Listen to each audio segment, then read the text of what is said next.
His name is Patrick Mahomes, and he is inevitable.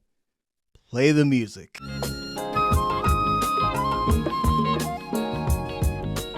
right, welcome back, everybody, to a surprise drop edition to the BKA Beloved Show. Don't forget to follow, like, subscribe, rate, review. 5 stars only. If you're watching, you know the Super Bowl just happened. Want to do a quick instant recap as to what we just saw. I wanted to do a quick rundown of what I thought were the key moments in the game, and then we'll do overview for big picture things. So the first quarter was 0-0, so I won't bore y'all to death with all the details there. The important thing is here, the yard split was 125 for the 49ers to 16 for the Chiefs.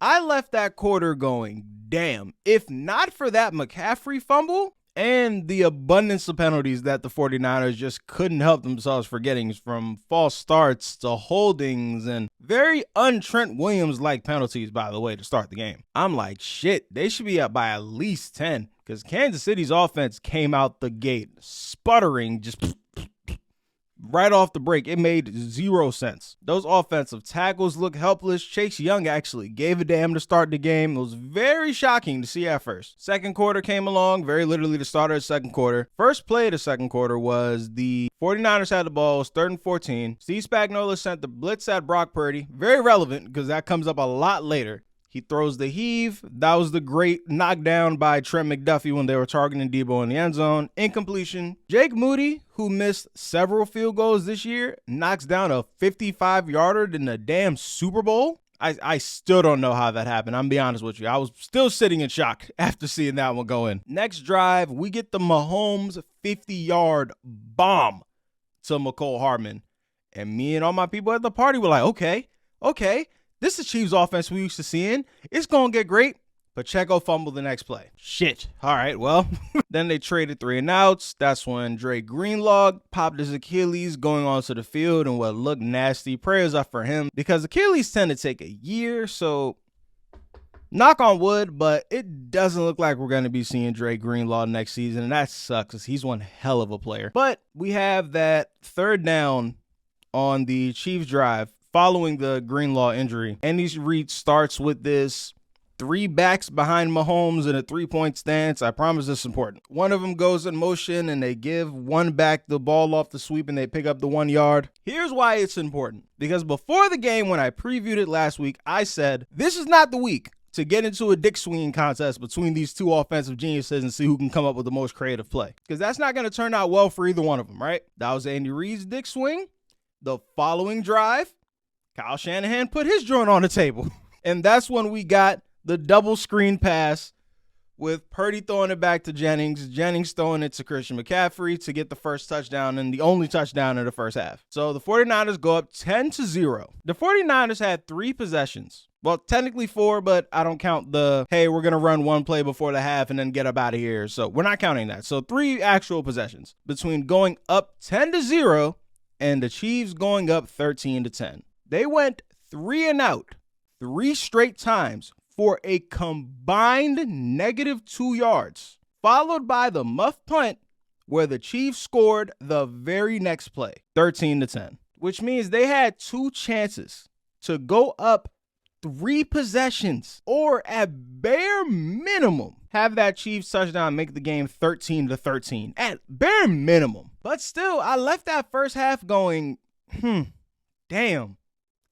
The 49ers should be leading by a lot more. If you're Kansas City, yeah, you didn't play well, but you feel pretty goddamn good going into halftime right now. You're like, hey, we played like ass, and we're only down 7 right now. And we still have Patrick Mahomes. I think we'll be fine. And as we know, they ended up being fine right after halftime, right? The first play that the Kansas City Chiefs run was a fumble and a loss of 12 to Isaiah Pacheco. I said, shit. Because what usually works for Super Bowl teams that have been to Super Bowls before, and in the Chiefs' case, where they've won 2 of them, it's all right. They're used to the longer halftime.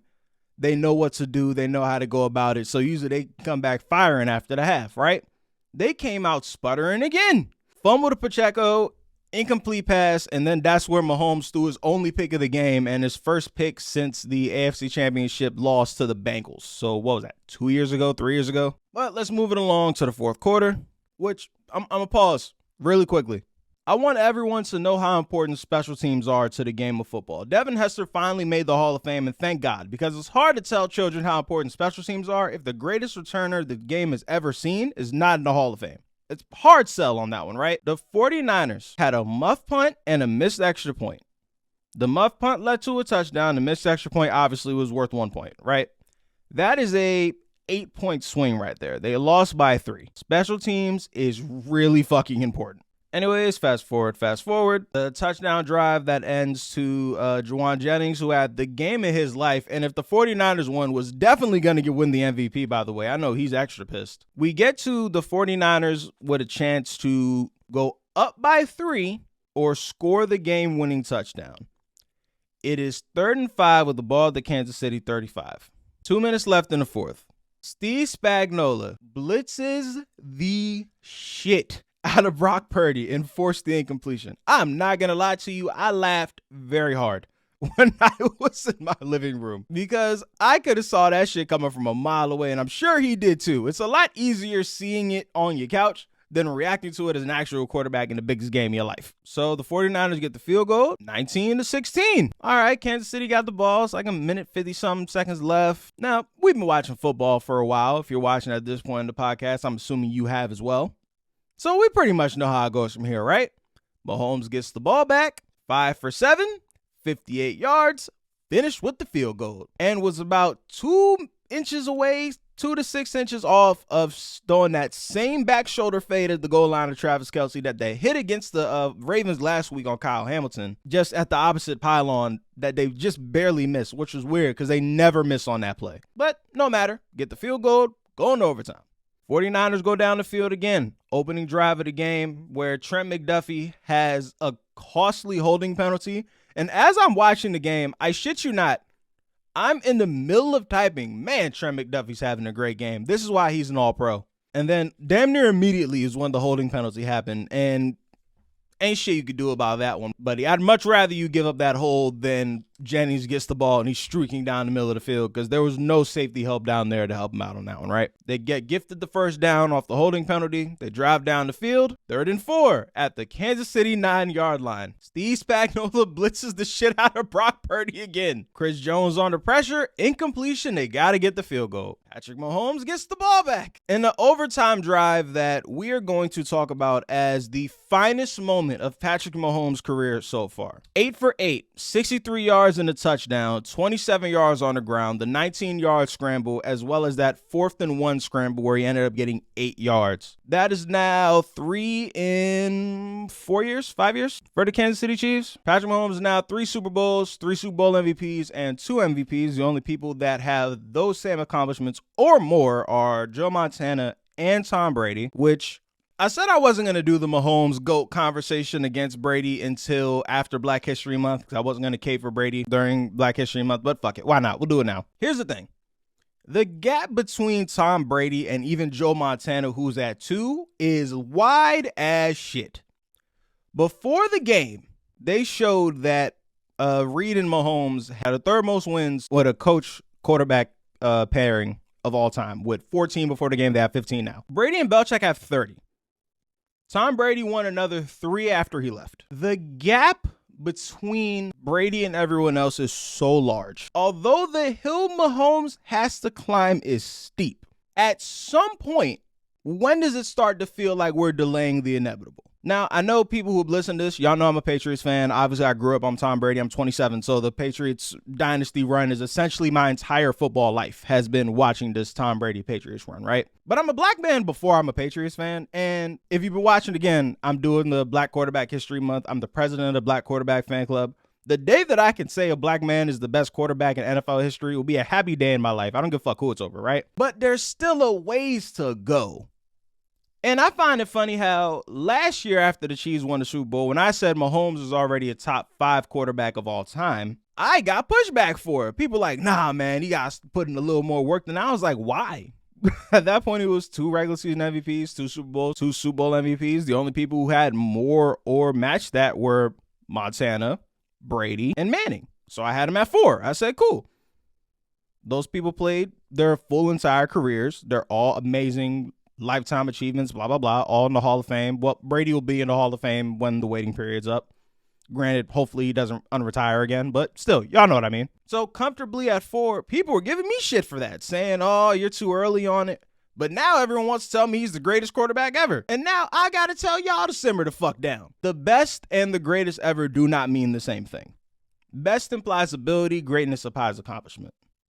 If you want to tell me Patrick Mahomes is the best quarterback ever, I'm with you. Like, eye test and being this good this early, we ain't never seen no shit like this in our life. First season as a starter, 5,000 yards, 50 touchdowns. Been in the AFC Championship minimum every year as a starter. This is ridiculous bullshit that we're seeing right now. But when we're talking about the greatest of all time, we are splitting hairs because it's such a peak conversation between these elite talents and elite careers. Like before this weekend, I was watching the Joe Montana doc because I just went down a wormhole. And it's on Peacock, by the way. It's called... what's it called? I believe it's called Joe Montana Cool Under Pressure. Just go to Peacock and type in Joe Montana. I'm sure you'll find it. And I'm watching, and halfway through, I'm just like, fuck, it's hard to climb over the Montana gap for Brady. Like, that shit was difficult for him. It took the 28-3 comeback before everyone universally said, okay, he's over Montana. It's over. Like, it's done.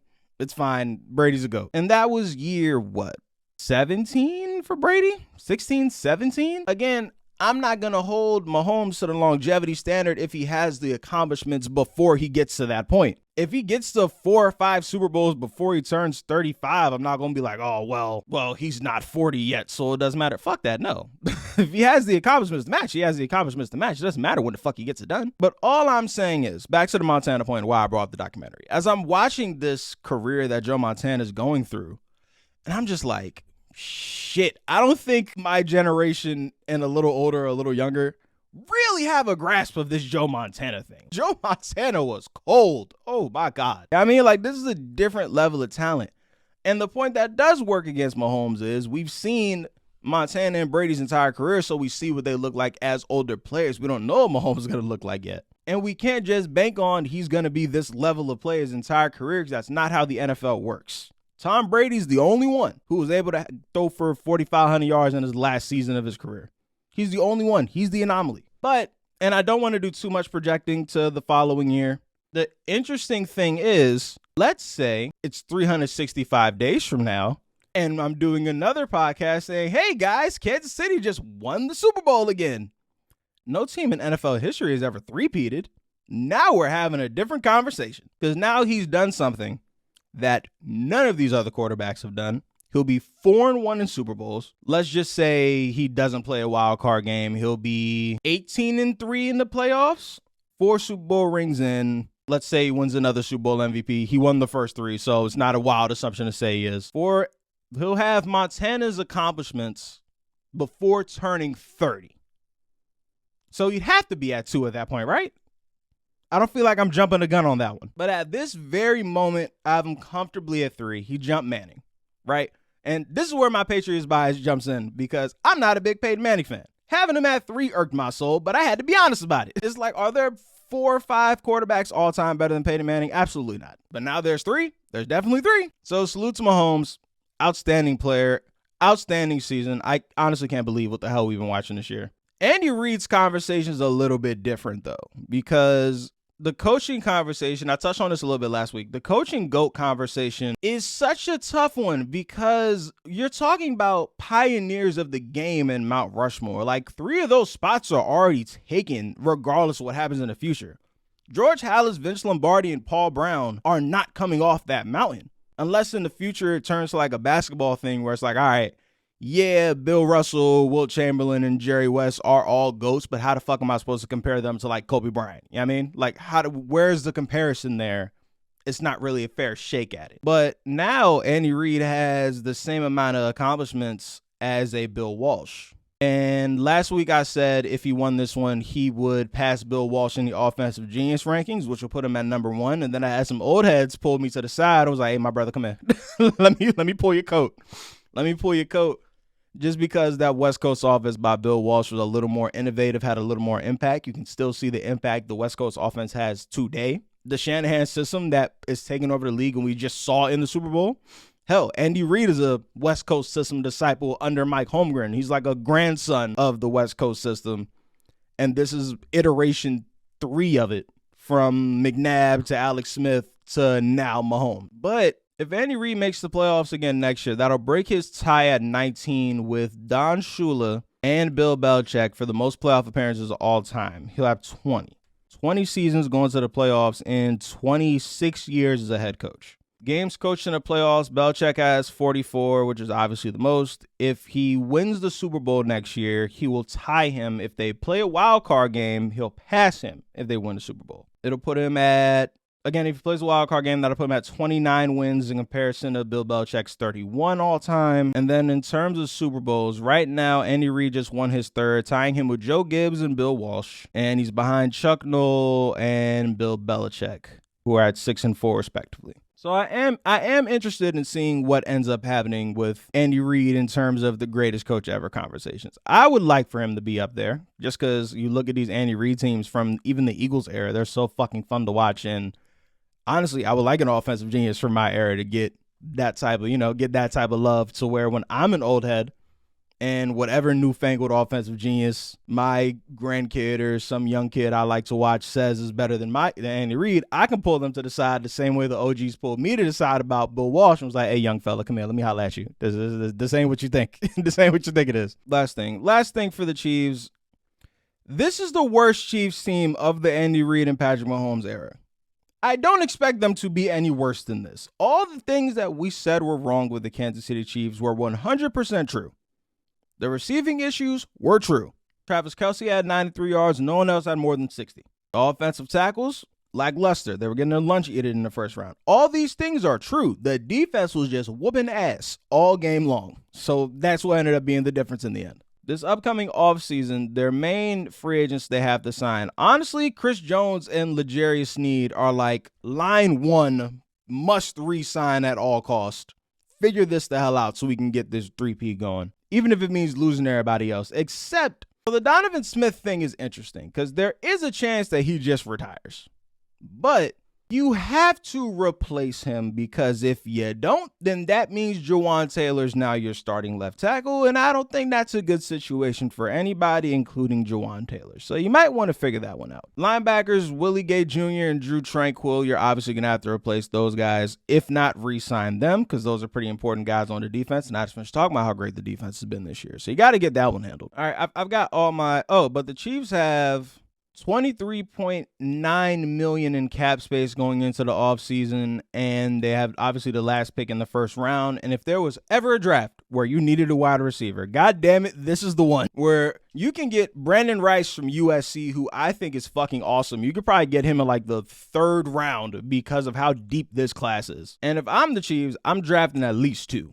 Because although they came into this season rolling over their problems from next year, like, their receivers aren't that great. The offensive line isn't that great, and they repeated anyways. I just don't know how long you can keep playing with fire like that, even with how good Patrick Mahomes is. That's just not something I'd want to test, me personally. So best of luck to him on that one. All right, I've got all the positivity out the way with the Chiefs, right? I didn't want to just dig into the Niners off rip because I know, sore subject, Niners fans, just losing the Super Bowl is a pretty shitty situation. Trust me, been there. But with the Niners, for the people that are going to immediately jump to, see, Purdy's a fraud. I knew it the whole time. That's so lazy. Because if you're waiting until, see, he lost in the Super Bowl in overtime by 3 points, I knew he wasn't good the whole time. Come on now. Come on.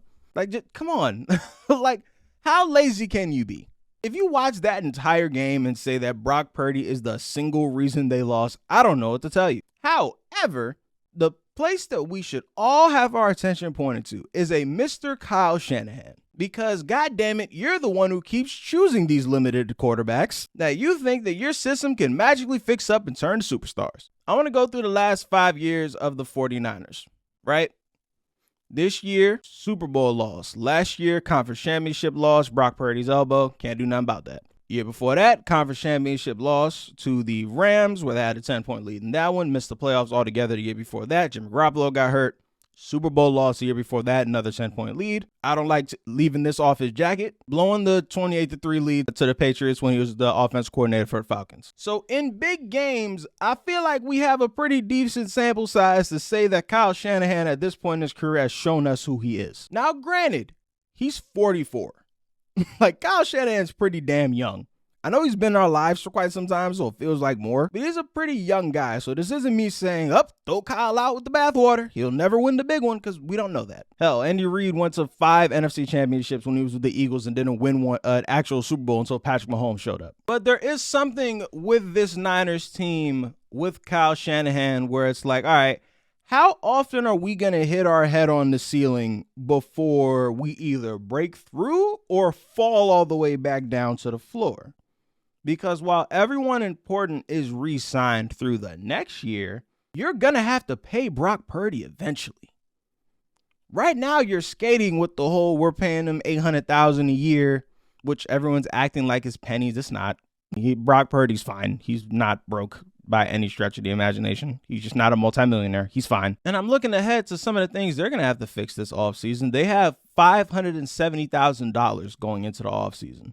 Pretty much all their depth at D-line is gone going into the free agency. Chase Young's up, Clown Farrell's up, Randy Gregory's up, Javon Kinlaw's up, Sebastian Joseph Day, Kevin Givens. That is, 6 defensive linemen that they're just going to be gone, which leaves them with 3, with Nick Bosa, Armstead, and Javon Hargrave, who are the 3 best. But if you play that 4-down lineman system like they play, and they're asking a lot of that D-line every single down, you need a rotation. You need some guys in there. And as we saw this year, you can't just throw anybody in that system and make the shit work. It's not how it goes. And as we saw, they're going to be without Dre Greenlaw for a little bit of time there, so they're going to have to figure that one out too. Offensively, Trent Williams is not getting any younger. John Feliciano, who in my opinion is their best offensive lineman, not named Trent Williams, is also up in free agency this upcoming year. And this is, if you want to make the Brock Purdy's the reason they lost point, this is the one way you can make it. If this Super Bowl taught us anything, if there's a lesson to be learned in all this, having a great roster and a B-plus quarterback can get you to a Super Bowl in today's NFL. If you want to win it, you need a dude. You need a guy. Check this out. The last quarterbacks to win Super Bowls have been Patrick Mahomes twice, Matt Stafford, who at that point in his career was an A+, Patrick Mahomes again before that, Tom Brady, Nick Foles' greatest month of his life, Tom Brady again. Which one came first? The ghost of Peyton Manning and Russell Wilson were the last time you can have a meh quarterback and win a Super Bowl still. So we're going all the way back to 2015. Almost. So for the past decade, it has been widely known you need a capital D dude to win a Super Bowl. Will Brock Purdy be a dude eventually? Maybe. We don't know. We don't know that yet.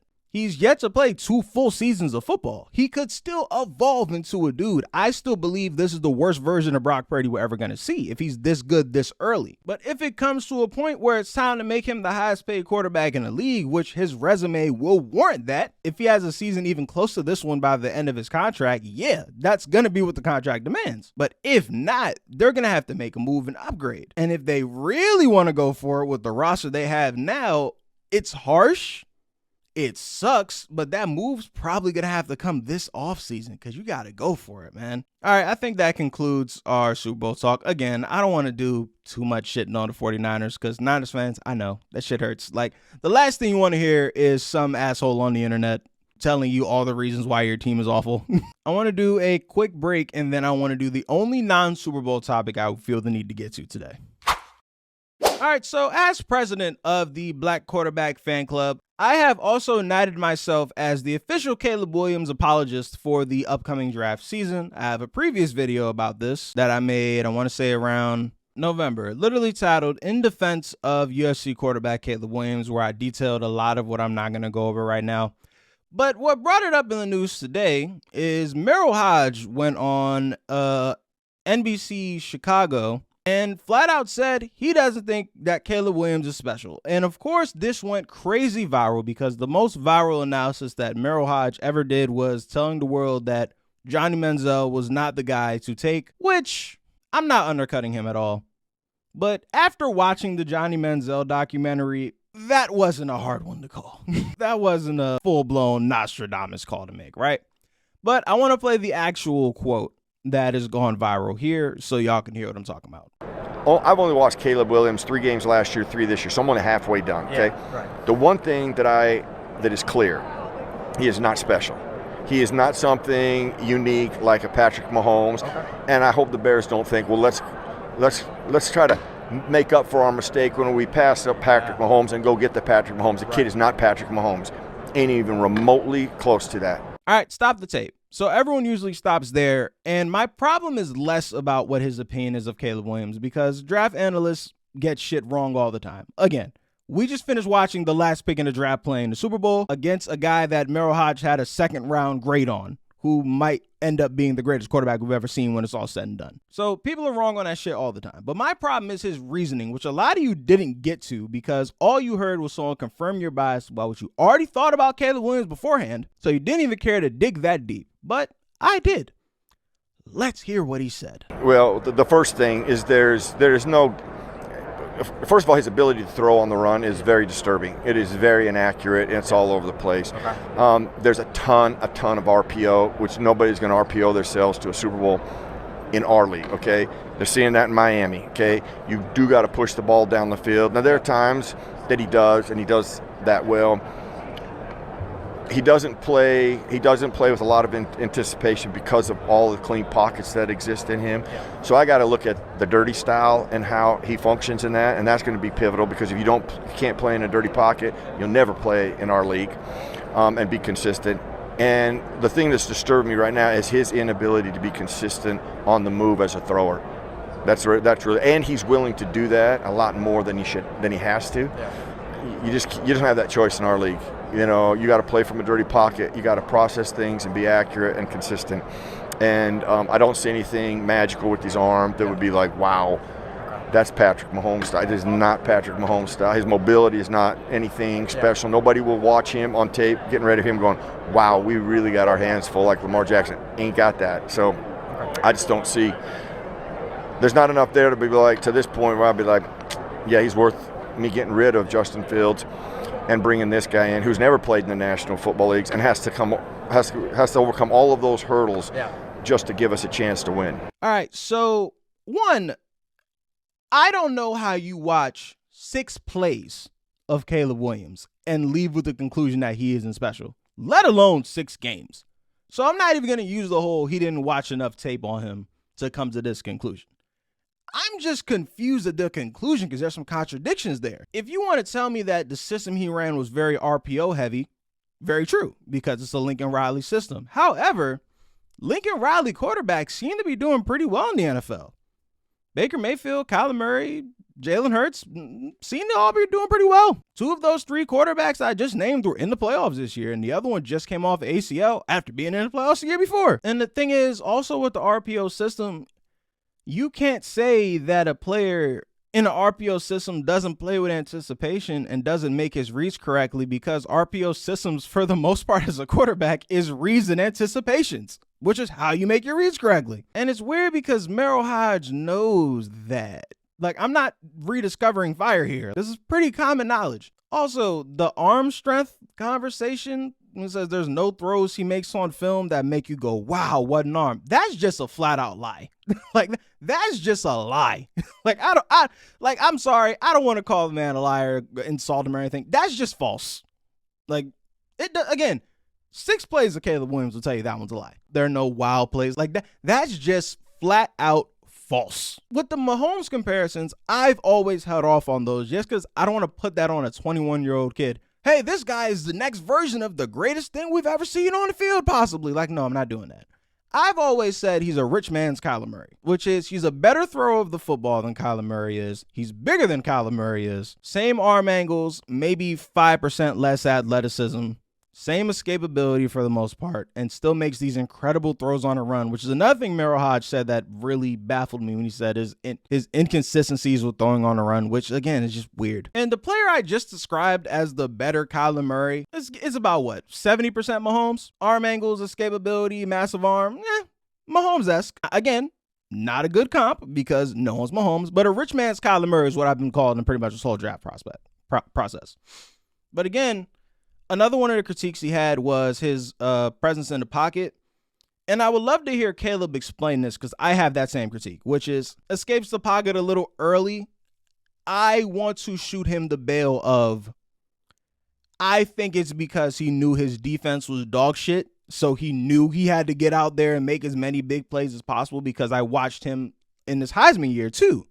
And there are plenty plays where he sits in the pocket, takes the big hit, and delivers strike. There's one in particular, I think it's second quarter of the Arizona game, where he delivers just an absolute frozen rope from 30, 40 yards out straight to the end zone for a touchdown, and he gets drilled for what ends up getting called roughing the passer. It doesn't matter, completes the pass anyways. And that's why I have to give him the benefit of the doubt on that, because I'm like, okay, you can do this. I've seen you do this, but this year you chose not to. I know he can see the check down. Sometimes I think he should hit it more. But as I'm watching it on film, again, I don't know the reads. I'm not in their offensive meeting rooms. But if you watch the back of his helmet and just see where he's looking, you can see him staring right at the check down. But I think it has a lot to do with, again, the fact he knows his defense was dog shit. And he knew, all right, I got to make as many big plays as possible so we don't lose this game. And you know who else had that same complaint coming out of college? Mahomes. A lot of these same critiques Mahomes had because he was in a bunch of shootouts when he was at Texas Tech because his defense was dog shit. That's why his record was 13-19 coming out of college, because there's only but so much winning 45-42 one person can do no matter how good you are at quarterback. But the main thing about this MERRILL HOGE thing, because again, this is less about him and more it is about y'all, because I know that most of you did not get to the point of his actual critique of Caleb Williams. All you heard is he's not special, and now you can hide your other actual biases against Caleb Williams behind, MERRILL HOGE said he's not special. He was right about Johnny Manziel, and now you don't have to explain further because you feel like that's vindication enough. All you care about is he confirmed that this dress-wearing, nail-painting, light-skinned dude that you already don't like isn't special like you resent the fact that he is. And this is where the Black Quarterback Fan Club comes in. We've had, let's see, as far as generational quarterbacks coming out the draft, quote unquote, can't miss prospects, which 6 months ago, Caleb Williams was until all this weird scrutiny started coming up. What is it? Elway, Manning, Andrew Luck, Trevor Lawrence. I maybe missed one or two in there. So we'll say 4. Caleb Williams is the only black one. The 4 I named prior did not face scrutiny like this at all. Let's just say he's Kyler Murray and not Patrick Mahomes. Kyler Murray was still far and away the first pick in that draft. And if the Cardinals could do it again, they do it again 1,000 times. And I just find it odd that the first time there's a black can't miss prospect generational quarterback, all these weird nitpicks and critiques come out. And it's only going to get worse as draft season comes. And for those of you who enjoy watching Caleb Williams, instead of getting your opinion swayed and listening to this bullshit, most of which having nothing to do with football and what you'll actually see on the field, whenever you hear some nonsense, just go watch some Caleb Williams tape. I promise it'll wash all of it away. Whenever you hear somebody say, well, I don't like the fact he cried in his mom's arm, go watch a game. I don't like this dress he wore in GQ. Go watch a game. I don't think his arm talent is special. Go watch a game. I promise it'll go right out the window. You're going to watch the game and be like, these people are out of their goddamn mind. Caleb Williams is incredible. And that'll be the end of that. Cool. Thank you so much for listening. I have to now edit this podcast, so hopefully it is up by tomorrow morning. I've been Kev BK, beloved. Have a great week.